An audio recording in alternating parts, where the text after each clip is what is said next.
Hello everyone. सो हमारे साथ हैं अभी सप्तर्षि नंदी। ये अभी पहले अपने रैंक के बारे में बताएंगे। तो सप्तर्षि, सबसे पहले अपने रैंक के बारे में बता दो, उसके बाद फिर आपका इंट्रोडक्शन लेंगे। सो मेरा जैम रैंक था 55, all India rank 55 and just में 19। आपने कॉलेज कहाँ से किया था? मेरा कॉलेज है Shrirampur college under university of Calcutta. Okay, तो आप एक बात बताओ, आपको जैम के बारे में पता कब से चला था? जैम के बारे में एक्चुअली 12th से पता लगा था। मैंने जेई का प्रिपरेशन छोड़ दिया था एक्चुअली, इंजीनियरिंग के बारे में वो अलग एक स्टोरी है। तो फिर तभी मतलब यूट्यूब से ऐसे पता लग गया जैम जेई ऐसे सेम टाइप का है ना, तो पता लग गया कि ऐसे फिजिक्स में आईआईटी। पहले ऐसे रिसर्च इंस्टीट्यूट के बारे में पता नहीं था, सिर्फ आईआईटी के बारे में पता था अच्छा, कि जैम से आईआईटी जाते हैं, तो ऐसे तो पता आईआईटी ही क्यों जाना था? तब मतलब जेई वाला एक सीन था ना कि आईआईटी है, हाइप हो गया था। मतलब ये 4 साल पहले की बात है, तो बहुत हाइप था उस टाइम आईआईटी। अच्छा, तो अभी क्या चेंज आया उसमें? और अभी तो मतलब जब फिजिक्स बीएससी का फिजिक्स पढ़ रहा हूँ, तो अभी रिसर्च में मन है ज़्यादा अच्छा, आईआईटी से ज़्यादा। तो कुछ सोचा है कैसे रिसर्च करना, मतलब कैसे टॉपिक्स पे क्या करना है ये सब? तो इंटीग्रेटेड पीएचडी जो मेन टारगेट होना चाहिए रिसर्च के लिए, हम्म। मेरा इंटरेस्ट है। मतलब मैं भी इस सब्जेक्ट को बहुत एक्सप्लोर नहीं किया हूँ। एक्सपेरिमेंटल हाई एनर्जी फिजिक्स, इसमें मुझे रिसर्च करना है, क्योंकि एक हमारे डीएससी पेपर था न्यूक्लियर एंड पार्टिकल फिजिक्स, तो उसमें थोड़ा बहुत पार्टिकल फिजिक्स पढ़ा था। मैंने आपसे अपने सीएसआर वाले क्लास से पढ़ा था थोड़ा पार्टिकल फिजिक्स, तो उससे थोड़ा इंटरेस्ट था। तो और भी मतलब यूट्यूब में वीडियो देखा ऐसे स्ट्रिंग थियरी का, बहुत इंटरेस्टिंग। तो वहाँ से मतलब एक आइडिया कि मुझे अब और एक्सप्लोर करना है पहले, but experimental particle physics is the priority. तो अभी तक कहाँ कहाँ पे इंटरव्यू दिया है आपने? मैंने सिर्फ आइजर पुणे में दिया अभी तक, और आज आईएससी देखा अच्छा, है। ऐसे कैसा रहा एक्सपीरियंस इंटरव्यू का? बहुत अच्छा था। मतलब पहले डर लग रहा था थोड़ा, बट वो प्रोफेसर्स बहुत फ्रेंडली होते हैं वहाँ पे। आईआईसी में? आईएससी में था, आइजर पुणे में भी था, बहुत अच्छा, तो अच्छा कैसा, था। कौन सा अच्छा लगा था आपको ऐसे, मतलब जैसे आप मतलब लैब वगैरह भी विजिट आपने किया होगा मोस्टली?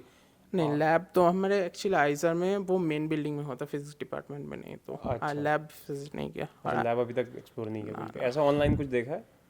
ऑनलाइन हाँ देखा है, हॉस्टल टूर देखा है, लैब भी देखा है, एक दो लैब। सब ऐसे वीडियोस बहुत कम अवेलेबल है यूट्यूब पे, तो बहुत अच्छा। अच्छा, अब ये बताओ कि प्रिपरेशन जो है आपने स्टार्ट किया, ठीक है।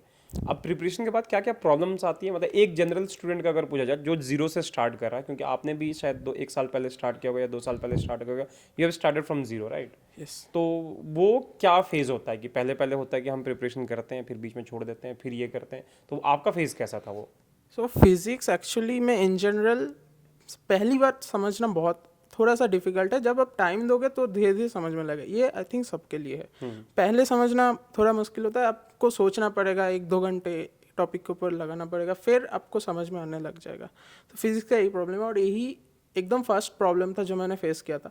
और फिर बहुत अलग चीज़ होता है, मैं ऐसे प्रोक्रेस्टिनेट करता हूँ मैं बहुत, अच्छा। आज नहीं कल करूँगा, ये सब चीज़ें होता रहता अच्छा। है। और ये जो चीज़ है, और ऐसे एग्ज़ाम का प्रेशर आता है, तो कैलकाटा यूनिवर्सिटी में बहुत प्रेशर आता था, तो वो एक प्रॉब्लम था। तो कैलकाटा यूनिवर्सिटी का एक है ना कि लोग वहाँ पे ट्यूशन वगैरह भी करते हैं, तो आपने हाँ, भी ट्यूशन किया था? नहीं मैंने कोई ट्यूशन नहीं किया। मैं ट्यूशन एक्चुअली मैं आई थिंक मेरे कॉलेज में मैं अकेला और एक लड़का था, तो वो ट्यूशन कभी में ट्यूशन नहीं किया? नहीं। उसके बिना लैब वगैरह निकल गया अच्छे से? लैब तो कॉलेज में। बट बहुत जगह होता है ना कि ट्यूशन वगैरह में लैब कराते हैं वहाँ पे, हाँ हाँ होता है ना? हाँ हाँ तो होता है। आपको ज़रूरत नहीं पड़ी कभी?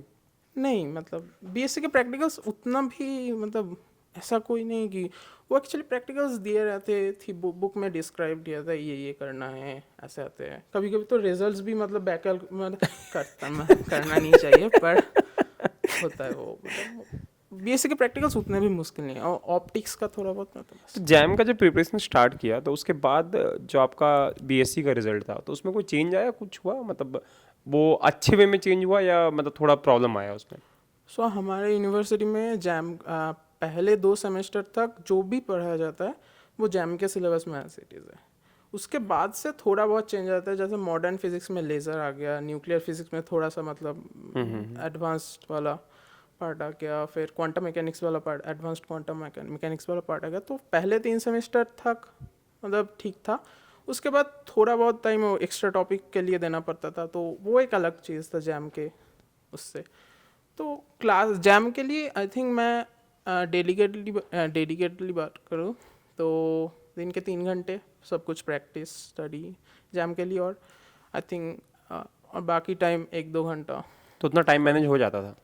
हाँ, मेरा कॉलेज मैं घर आ जाता था आई थिंक 6 बजे तक, तो थोड़ा रेस्ट करके हो जाता था। तो फिर वो पूरा मैनेज हो जाता था। हाँ, रोज कॉलेज जैसे में नहीं बहुत था। सारे लोग बोलते हैं ना कि सर कॉलेज के असाइनमेंट हैं, आपके असाइनमेंट हैं, हर चीज़ के साथ मैनेज कर पाना थोड़ा हमारे डिफिकल्ट कॉलेज में असाइनमेंट ऐसा कोई सिस्टम नहीं है। प्रोजेक्ट्स होते हैं 2-3 सेमेस्टर में, बट ऐसा नहीं कि आपको वीकली कोई होमवर्क सबमिट करना होता है, ऐसा कुछ नहीं है। अच्छा, तो मतलब मेन ऐसा सच कोई प्रॉब्लम स्पेशली आया नहीं था। रिजल्ट पे कोई असर पड़ा जब आपने प्रिपरेशन सेकंड ईयर तक का और नहीं, थर्ड? एक्चुअली जब एग्ज़ाम आता था, क्योंकि सेकेंड सेमेस्टर में सीयू को पहला सेमेस्टर तो ऑनलाइन होगा, तो उसका कुछ फ़र्क नहीं पड़ा। सेकेंड सेमेस्टर में एक्चुअली पता चला कि सीयू का क्वेश्चन कैसा होता है। बहुत टफ क्वेश्चन कर दिया था, एक इलेक्ट्रोमैग्नेटिज्म का पेपर था अच्छा। वो।